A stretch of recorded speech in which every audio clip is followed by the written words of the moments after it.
Halo Sobat Easy Stock, kita mau bahas top gainer dan top loser periode 9 sampai 13 kemarin ya, minggu lalu. Ini masing-masing 5 saham. Cuma kalau kita perhatikan itu hampir mayoritas itu saham yang baru IPO tuh. Paling tidak yang 2 tahun terakhir IPO. Kalau yang turun, yang terbesar itu yang saham lama itu Garuda Indonesia GIAA. Oke, kita mau lihat yang naik itu akan terus naik atau yang turun tuh masih terus jeblok. Nah, kita harus tahu nilai wajarnya. Untuk tahu nilai wajar ya kita menggunakan analisa fundamental dengan menggunakan rumusnya Benjamin Graham, yaitu dari bukunya Security Analysis dan The Intelligent Investor. Dua buku ini pegangannya Warren Buffett untuk menentukan nilai wajar dari saham yang listed di bursa atau yang mau listed.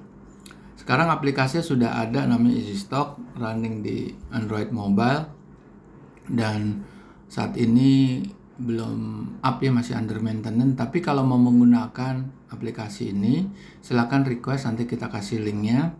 Di situ ada 834 saham yang sudah listed, termasuk saham yang baru-baru IPO, dan Anda bisa menggunakan free of charge di situ untuk melihat perbandingan harga pasarnya sama nilai wajar saham yang tertinggi dan terendah. Untuk memperdalam pelajarannya Benjamin Graham, ada 2 buku e-book dalam bahasa Indonesia summary daripada guru-gurunya Warren Buffett, yaitu bisa dicari di gramedia.com, Tokopedia, dan Google Playbook. Oke, kita sekarang langsung aja buka. Nah, kalau Anda sudah download, register, seperti ini bentuknya, klik bendera Indonesia. Nah, terus apa yang kita mau buka pertama adalah yang naik dulu ya, CBR. Ini bakal naik terus nggak?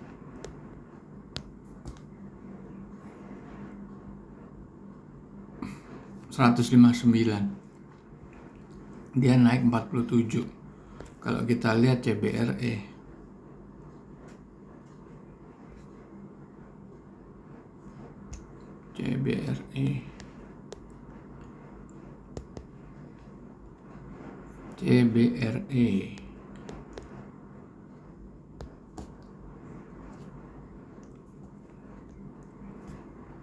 baru sih dia sempat up terus turun lagi. Dia kalau nggak salah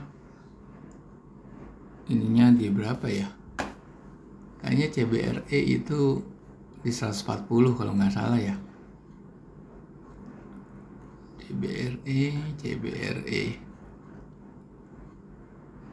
CBPE ya sekitar segitulah. Dia balik lagi ke harga awalnya.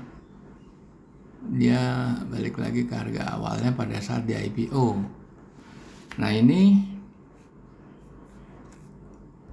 kalau baca di sini, ini nilai wajarnya cuma di bawah 10 perak gitu. Nilai wajarnya di bawah 10 perak dan nggak bisa terlalu kecil lah. Jadi nggak ada upside sama sekali, downside-nya ada 95%. Ini CBRE, nggak bisa kita, ini murni gorengan gitu.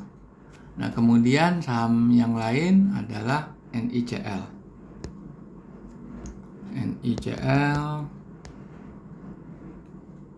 Pamineral. Ini pun juga kemahalan NICL ini. Ini nilai wajarnya cuma 150 lah. NICL.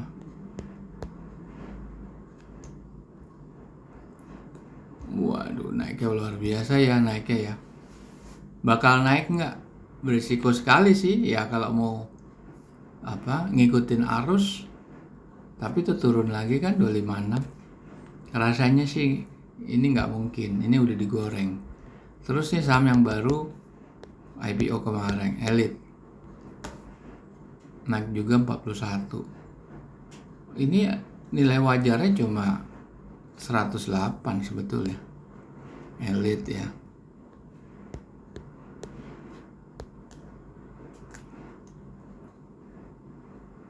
Tuh ya 108 memang aslinya segitu dia. Terus saham BPTR. Ya memang gorengan semua ini kalau gitu. Nah, ini lebih parah lagi. Ini BPTR negatif. Kenapa dia negatifnya di sini nih?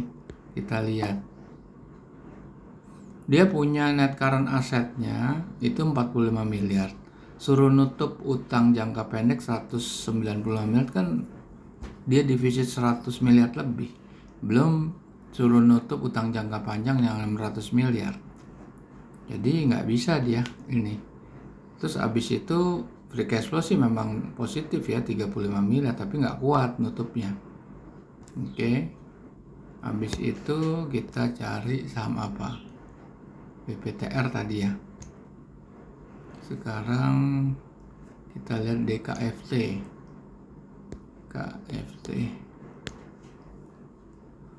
DKFT juga cuma di bawah 100 ini harganya ini. Enggak ini apa? Ini diangkat semua, digoreng semua. Oke, kita next ya. Lihat saham yang turun. Soalnya turun. Wah, Sol ini malah lebih parah lagi, nggak bisa dianalisa ini. Coba kita lihat pasti laporan keuangan ada masalah. Free cash flow dia negatif. Di sini dia punya income, net income itu 500 juta ya, kurang sedikit. Tetapi kenapa free cash flow-nya jadi negatif 8 miliar? Nah, di backend ini ada biaya-biaya dan pendapatan yang non-operasional, non-recurring yang harus dikeluarkan dari perhitungan secara cash flow. Anda bisa cek lah di prospektusnya ya. Ada laporan keuangannya kali belum keluar, baru prospektus kan ada laporan keuangan yang bulan Juni tahun kemarin gitu. Nah ini kalau kita lihat juga net current assetnya itu 370, nggak kuat untuk nutup utang jangka pendek aja, negatif cash flow dia. Negatif working capital nggak bisa. Sol tuh nggak bisa. Sol akan turun lagi dia. Tak terhingga bisa ke 50. Nah kalau Garuda nih hancur, ini bisa ke harga terendah tapi closing price kan cuma 111, ini bisa ke 50. Kalau 50 kan nggak ada, mentok lagi ya, udah nggak ada lagi. Sekarang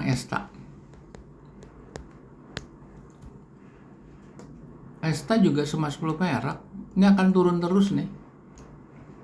Terus KRYA.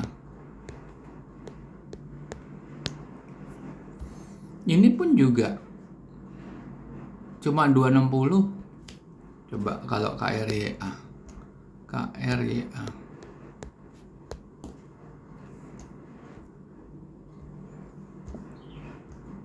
Turunnya luar biasa dari 625 ya. Dia itu masuknya di sini nih.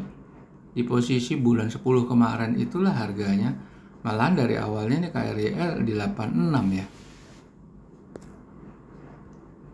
Ini akan turun terus. Sekarang MDES. Ini lebih parah lagi nih. Ini bakal turun terus ini. Cuma 2 perak itu. Jadi ini murni perhitungan fundamental. Kita nggak akan bisa nebak apa yang terjadi di pasar. Pasar itu adalah supply and demand, volume daripada buyer and seller, dan itu murni psikologis, dan psikologis itu memang bisa tanda kutip digerakkan.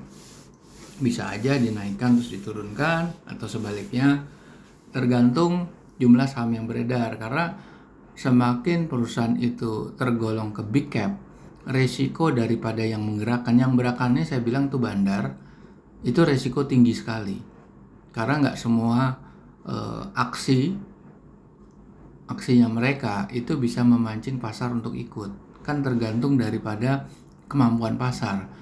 Tapi saham-saham yang small cap, saham-saham yang penny stock itu sangat mungkin karena pasar itu berhitung kepada nilai nominal harga sahamnya kan.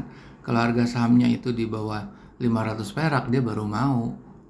Tapi kalau harga sahamnya itu di atas 1000 mungkin dia mikir gitu. Oke, kita jumpa lagi di lain kesempatan.